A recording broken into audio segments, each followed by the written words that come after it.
You are listening to the Cookbook Love Podcast with Maggie Green, episode number 374. Welcome to the Cookbook Love Podcast, a podcast that celebrates cookbook readers, buyers, collectors, writers, and clubs. And now your host, cookbook author, culinary dietitian, and cookbook writing coach, Maggie Green.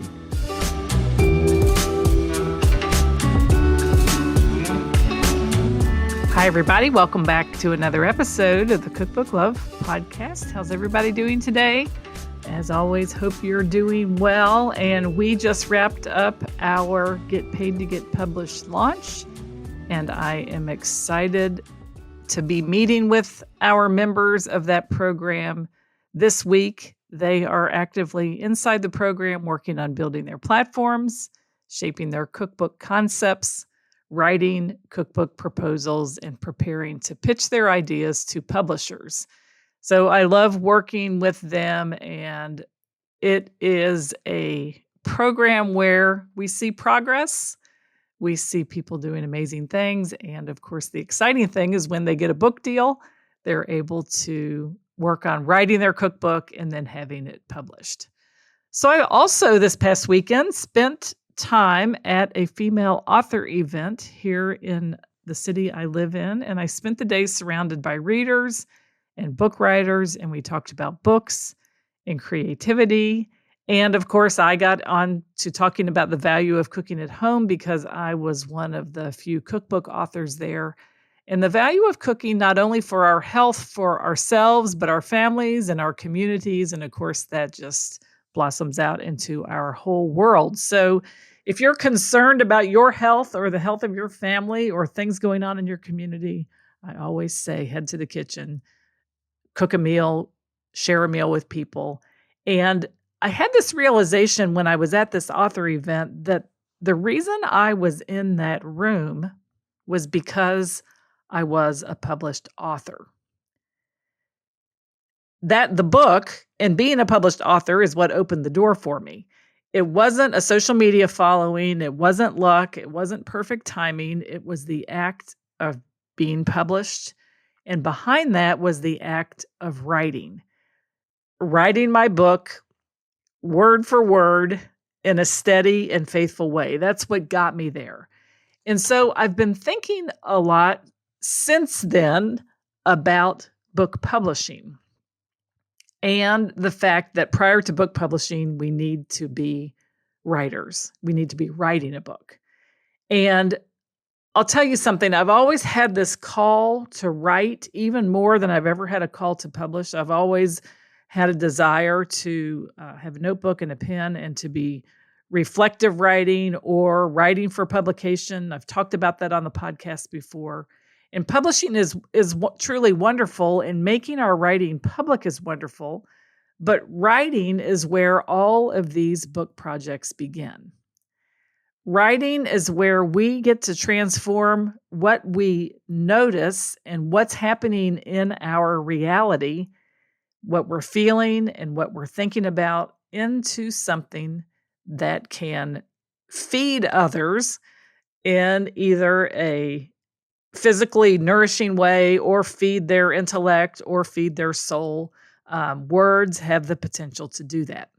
And it's funny because I don't think that in that way, when we think about words, that it's a lot different from cooking.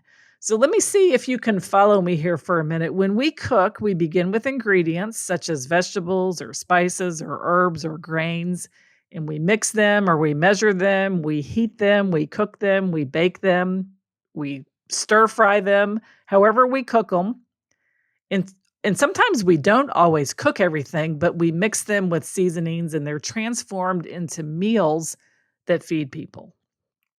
So we have a cook, we have ingredients, we have the transformation of the ingredients into a meal, and that meal feeds people. A writer, on the other hand, has words, which could be the same thing as the ingredients. We have nouns, verbs, adjectives, conjunctions, and we mix and measure and transform these words into stories and recipes that feed our readers. They also feed people. Both cooking and writing are acts of creation. They take practice to get better at them. They take rhythm to turn them into habits, and they require our care.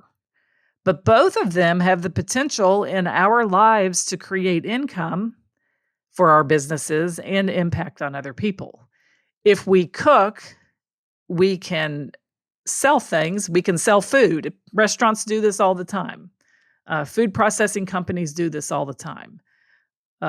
Baker that sells bread or cookies or baked goods at a farmer's market does this all the time. We're selling the cooked food, the baked item, in exchange for money. With writing, it's the same thing. We sell our words through recipes, stories, whatever it is that creates impact on people, and we exchange that for money. Could be turned into a book, could be turned into a lot of different things. But this need to write and this desire to write is really the foundation of any book project or writing project or publishing project. So there's 7 different things that we really need to have if we want to write. And number 1 is the desire. Do you have that inner spark that is calling you to the page? Now, not everyone who wants to write a cookbook feels this desire. And it's possibly the one reason why, even though you want to write and have a book, be an author, the desire to sit down and to write needs to be there most of the time. It's almost like it's something that we can't not do. All of us have innate desires that we are born with. And usually at the end of the day, the desire, of course, is to be happy. This desire is God-given. It's there for a reason. The way that we all end up making it from point A to point B, from our desire to happiness, is, which really at another whole level, which is another conversation, is really what brings us back in relationship with God. That's my belief. But writing for me is that place. I absolutely love it, and I use it reflectively. I use it for prayer time. I use it for documentation, and I use it as one way that I generate income in my business through the writing of books. So in order to be a published author, we need that. If you have it and you want to expand on that, you want to build on that, you want to capitalize on that desire, it's a wonderful thing. And I'm going to give you some ideas here at the end. But the second thing we need then, once we have the desire, is we do need to have a habit of writing, a routine of writing, a regular rhythm that creates that keeps this creative desire and fire burning. If we don't keep it burning, the desire will get covered up with other things, but I don't believe that our innate desires ever really go away. And for me, and for many people, there is a habit of writing that's a regular rhythm that every day we put words on the page. I know I've mentioned Stephen Pressfield before, but he believes that you need to treat your craft, which for him is writing also, like it's a blue-collar job. You show up to it and you write. We show up to work habitually and we show up to our writing habitually. The third thing that we need is space to write. And I'm talking about a physical place where you can go and write, be it a desk, a corner of the kitchen table. A lot of people that write for income and for business have maybe some tokens there, some things that they look at that inspire them creatively. I happen to have a peacock feather on my desk. I think peacock feathers are one of the most incredible things that I have ever seen, because if you look at one single peacock feather, just the length of it, the quill part of it, the tiny feathers off the sides of it, and then the beautiful eye of a peacock feather. And I look at that and I just and feel so inspired by the colors, by the shape, and by the mere fact that this is just one feather off of one bird. And it just kind of takes my mind down several different rabbit holes. So in your space, maybe some pens that you enjoy, notebooks you enjoy, things that really help you to get excited about writing. And then also mentally having some space to write. And I've talked on the show before about using writing for cognitive offloading, which means that when we are overthinking, it's typically because we are overthinking about ourselves, and we need to cognitively offload all those thoughts we have about ourselves, stories we're telling about ourselves, things that are going on in our life, so that we can create space in our brain to write the next thing that we need to write. And if it's for other people, the next thing that we need to write for publication, the next thing we need to write and share. And creating mental space is important to be able to do that. The fourth thing that we need is something that is not often talked about, and I believe it limits many people, is privacy and safety to explore writing without judgment. I have a friend, and one of the reasons she will not journal is because she's afraid someone's going to read it. The second reason she won't journal is because she's afraid of what will come out of her brain through the pen onto the page when she writes. She's not safe. She doesn't feel safe with herself. She doesn't feel safe with the people that she lives with. And so she just refuses to do it because of a safety issue. And I read a story once about a woman who was raising young children, and she got into the habit of journaling. And her children would ask her, what she was writing about. And she just would say that this is private. It's just a place where I write down my thoughts. And they didn't really understand what she meant. So she got into the habit of giving them a gift of a notebook and a pen on a regular basis. And what she said was that, here's the agreement. You can write in this notebook anything you want, and I will not read it. And anyone else in our house that has a notebook and a pen and they're writing in it, we make a pact to each other that no one will read it. And we have to have this sort of safety and space to be able to write reflectively in order to write effectively for public. I firmly believe that, because we have to be willing to write for ourselves, get over our own self-judgment of what we're putting on the paper in order to leap the hurdle of writing for the public and not being afraid of the judgment that will come when we show our writing in public.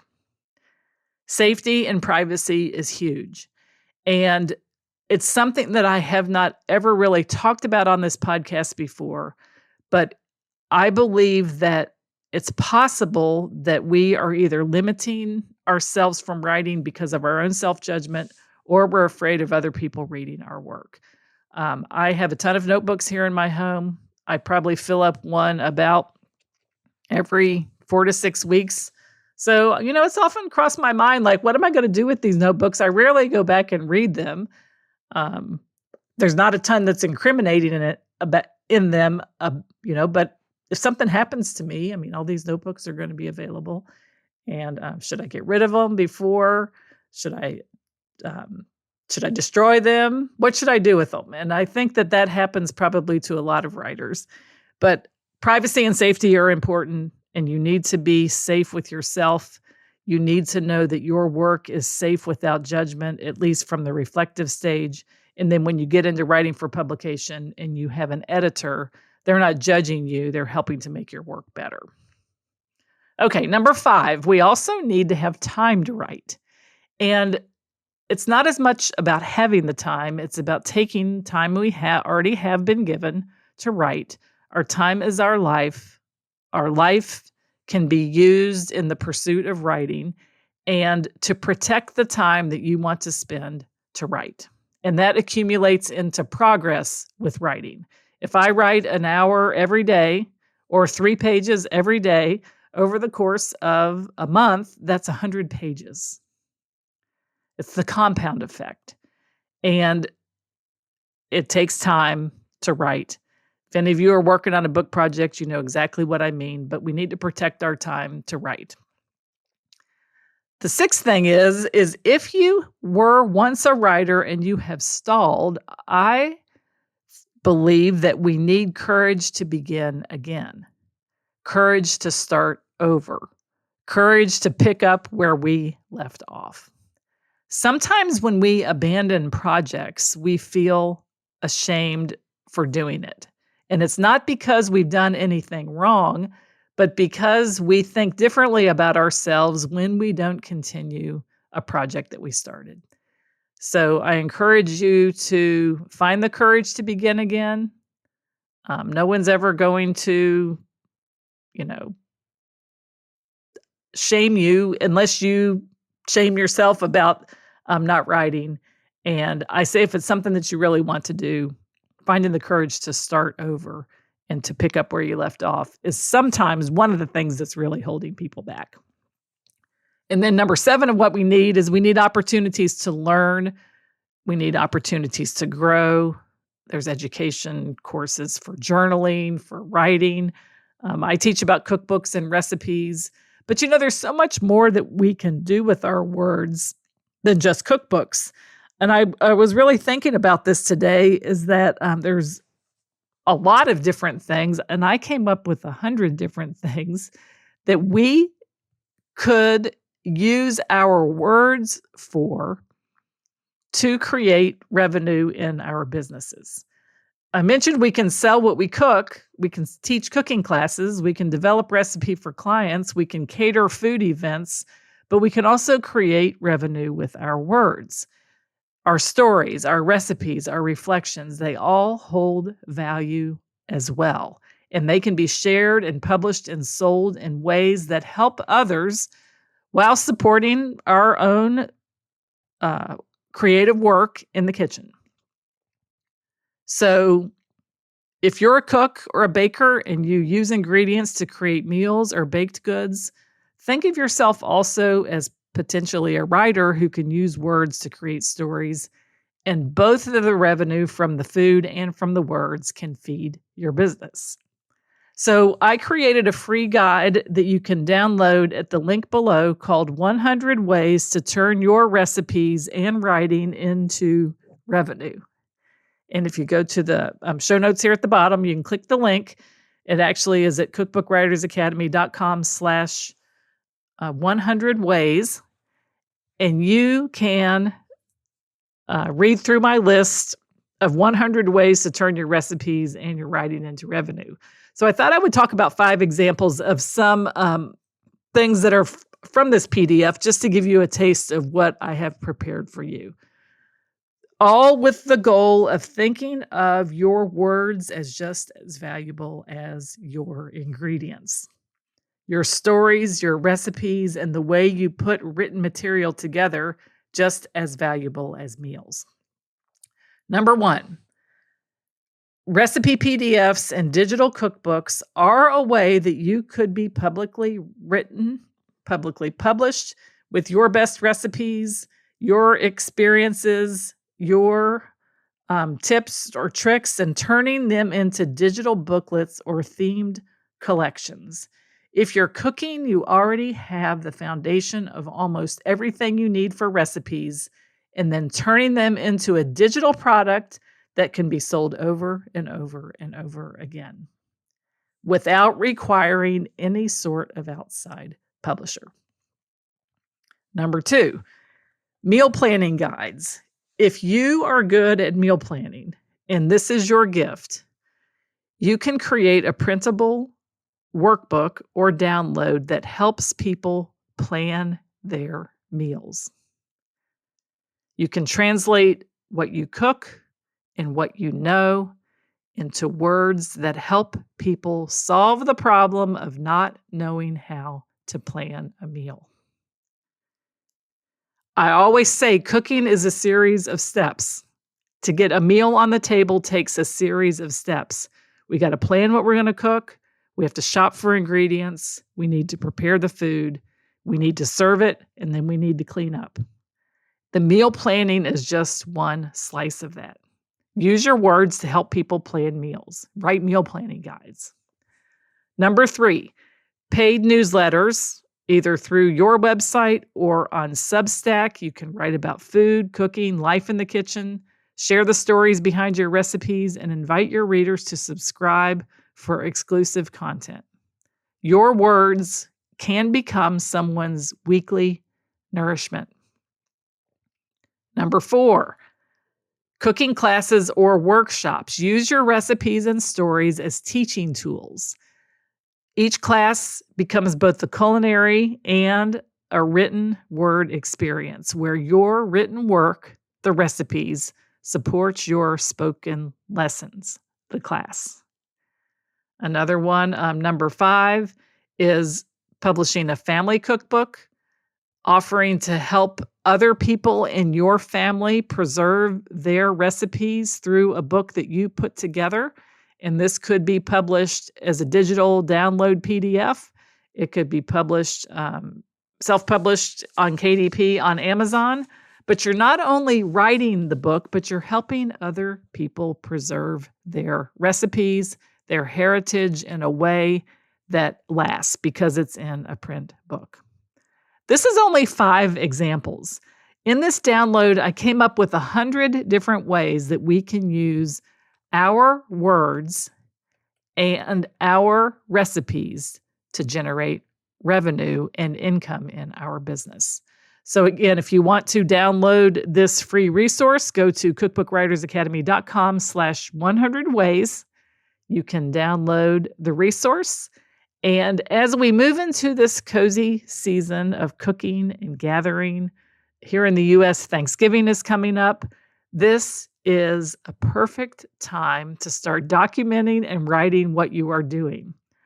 I perhaps say this every year on the podcast, and I know I say it to my students, is you're going to be cooking things over the next 60 days that you don't cook any other time of year.